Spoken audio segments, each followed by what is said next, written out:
Hello friends, आज सभी को बता दें कि आज का यह वीडियो बहुत ही रियल और प्रैक्टिकल बेस्ड होने वाला है, जो आप सभी के लिए बहुत इम्पोर्टेंट होगा। क्योंकि जिन भी बच्चों ने सीटेट का एग्ज़ाम दिया है या जिन्होंने पहले भी दिया होगा या जिन भी बच्चों को एक्सपीरियंस है और अभी तक सीटेट का पैटर्न देखते आए होंगे, तो उनको बता दें कि जो ऑफिशियल आंसर की होती है उसके आने के बाद और रिजल्ट आने तक जो आपके मार्क्स बढ़ने और घटने के चांसेस होते हैं, उनकी रियलिटी क्या होती है। क्योंकि बहुत से बच्चों को डाउट होता है कि रिजल्ट आता है तो हमारे बढ़ने के बजाय मार्क्स घट जाते हैं और कुछ बच्चों के मार्क्स बढ़ जाते हैं।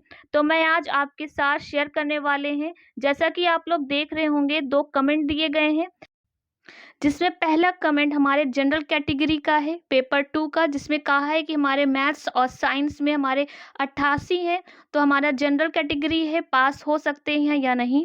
या हमारा सेकंड का जो कमेंट है वो हमारे किसी भी ओबीसी या एसटी एससी बच्चों का है, जिसमें 82 हमारा पासिंग होता है और कहा है कि हमारे 79 है पास में, और हम क्या पास हो सकते हैं या नहीं। तो हम बता दें कि ये 2 कमेंट हमने इसीलिए लिए हैं क्योंकि सेम ऐसे ही डाउट हमारे बच्चों में भी है, क्योंकि उनके सेम क्वेश्चंस माइंड में भी चल रहे होंगे कि क्या हमारा 1 मार्क्स बढ़ेगा या 2 मार्क्स बढ़ेगा।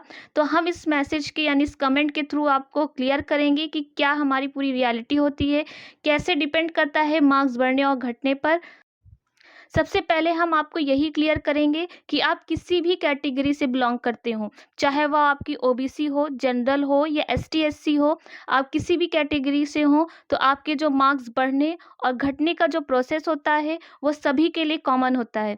ये नहीं होता है कि आप जनरल से हैं तो आपको मार्क्स बढ़ेगा या आप ओबीसी से हैं तो आपका बढ़ेगा। यहाँ पे घटने और बढ़ने का जो प्रोसेस होता है, जो हमारी रियलिटी होती है, वो सभी के लिए कॉमन होती है।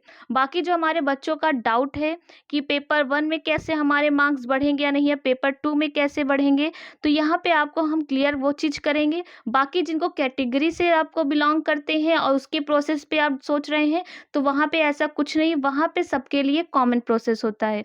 अब आते हैं अपने पेपर 1 पे सबसे पहले। तो यहाँ पे बहुत सारे बच्चे होंगे जिनको पता होगा पेपर 1 में 2 से 3 ऐसे क्वेश्चन थे जिनके आंसर गलत थे। तो यहाँ पे हम कह सकते हैं कि बहुत सारे बच्चों ने चैलेंज भी किया होगा क्वेश्चंस पे। जिन भी बच्चों ने चैलेंज किया होगा तो उनको 100% क्लियर भी होगा कि आपका एनसीईआरटी में जो आंसर मेंशन है वह क्या है, क्योंकि उसी भी बेसिस पे आपने चैलेंज किया है। तो आपके बता दें कि आपका जो डाउट है कि कैसे मार्क्स बढ़ते हैं और कैसे मार्क्स घट जाते हैं कुछ बच्चों के, तो जैसा कि आपको पता है कि आपके 2 से 3 क्वेश्चन ऐसे थे जिसके आंसर में डाउट थे। तो मान लीजिए कि कुछ बच्चों ने उस पे ऑब्जेक्शन किया होगा, किया भी है बहुत सारे बच्चों ने। उसके बाद अगर आयोग उसको रीचेक करेगा, पूरी फाइनल आंसर की को तैयार करेगा, तो आपकी जो अभी आंसर की आई थी आपकी प्रोविज़नल आंसर की, उसमें क्या किया होगा, जो आंसर पे ऑब्जेक्शंस आए होंगे, उनको वो चेंज कर देगा। मान लीजिए आपका पहला ही क्वेश्चन चैलेंज किया गया हो, उसका जब आपकी आंसर की आई होगी तो उसका आंसर फर्स्ट माना गया होगा। तो आपने क्या किया था, आपने आंसर की से मैच कर लिया। उस समय आपने ऑफिशियल आंसर की से मैच किया और आपके मार्क्स बन गए 90। उसके बाद अपने बच्चों ने ऑब्जेक्शन किया।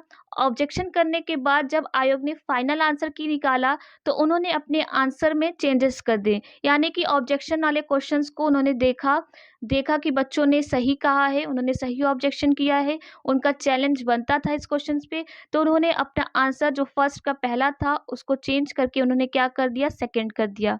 अब यहाँ पे क्या होगा कि जिन बच्चों ने ऑलरेडी पहले 2 यानी कि ऑप्शन नंबर 2 लगा के आए होंगे, सेकंड को टिक करके आए होंगे, उनका पहले 1 मार्क्स कम आ रहा था मैच करने पर, अब वो जब दोबारा मैच करेंगे तो वही उनका 1 प्लस हो जाएगा। और जहाँ पहले बच्चे पहला ऑप्शन लगा के आए थे, उन्होंने पहले आंसर की से मैच किया होगा, अब दोबारा आंसर की से मैच करेंगे तो वहीं पे उनका 1 माइनस हो जाएगा, क्योंकि यहाँ पे ऑप्शन क्या हुआ, चेंज हो गया। तो यही हमारा प्रोसेस होता है बढ़ने और घटने पर। यहाँ कोई अलग से प्रोसेस नहीं होता है कि आपके मार्क्स कम कर दिए गए या बच्चों के जानबूझ के मार्क्स बढ़ा दिए गए, क्योंकि बहुत सारे बच्चों को ये क्लियर नहीं हो पाता है कि हमने गलती क्या की थी कि हमारे मार्क्स ना, हमने जब काउंट किया था तो 94 आ रहे थे और उसके बाद हमारे 91 आ गए, तो कैसे ये सब चीज़ें हो गई। तो यही हमारा प्रोसेस होता है। ऐसे ही आपका पेपर 2 में भी होता है। उसमें क्या होता है, आपके 2 क्वेश्चन जो थे उस पे चैलेंज किया होगा, अगर जिन बच्चों ने मैथ्स और साइंस दिया होगा। उसमें 2 क्वेश्चंस पे अगर ऑब्जेक्शन किया गया है, उसके बाद प्रोसेस क्या होगा, सेम प्रोसेस यहाँ भी फॉलो किया जाएगा।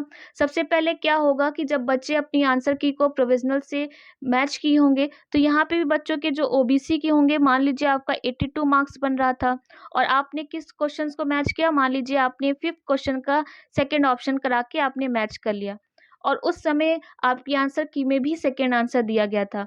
लेकिन जब बच्चों ने आंसर देखा, चैलेंज किया, तो आयोग ने क्या किया कि उनको राइट मान के उनके ऑप्शन को सही कर दिया, उस सेकंड को थर्ड ऑप्शन राइट मान लिया। अब यहाँ पे जिस बच्चे का 82 मार्क्स आ रहा था और वो सेकंड को टिक करके आया था, तो वहाँ पे अब आंसर हमारा क्या हो गया, 3 हो गया। तो यहाँ पे जो 2 वाला बच्चा था उसका 1 मार्क्स घट गया, यानी 82 से उसका 81 हो गया। और उसी जगह अगर बच्चा का 82 आ रहा था और उसको 1 मार्क्स एक्स्ट्रा मिल गया, क्योंकि वो पहले उसको नहीं मिल रहा था, क्योंकि वहाँ पे आंसर 2 था और उसको लग रहा था कि आंसर 3 होना चाहिए था। लेकिन बाद में जब फाइनल आंसर की आई तो हमारा 3 ही मान लिया गया। तो उसी बच्चे का क्या होगा, वो 82 से बढ़कर वो 83 हो जाएगा। तो यही हमारा सेम प्रोसेस पेपर 1 के साथ भी होता है, पेपर 2 के साथ भी होता है। तो आपको यहाँ पे टेंशन करने की कोई ज़रूरत नहीं है।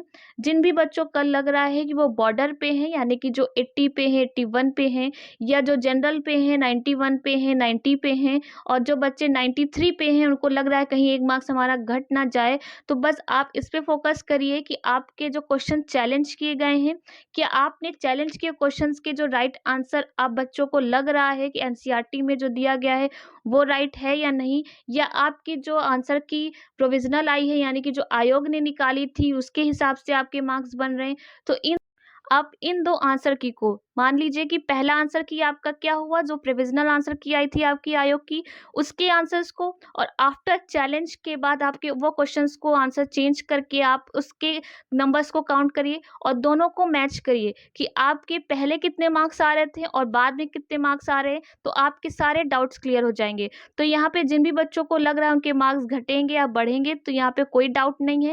अगर आप बॉर्डर पे हैं तो आप बेफ़िक्र रहिए, आपके ज़रूर आपके 82 मार्क्स हो जाएँगे।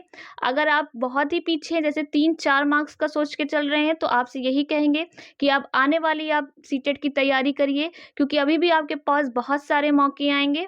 बाकी जो बच्चे बिल्कुल ही बॉर्डर पे हैं 1-2 मार्क्स से, तो वो वेट कर सकते हैं फाइनल आंसर की। तो इसी तरह से हमने सोचा कि आपके जो कमेंट्स हैं, आपके जो डाउट्स हैं, क्लियर कर दिए जाएँ, क्योंकि बच्चे अपना सारा समय डाउट्स में ही बिता देते हैं कि क्या सही है, क्या गलत है।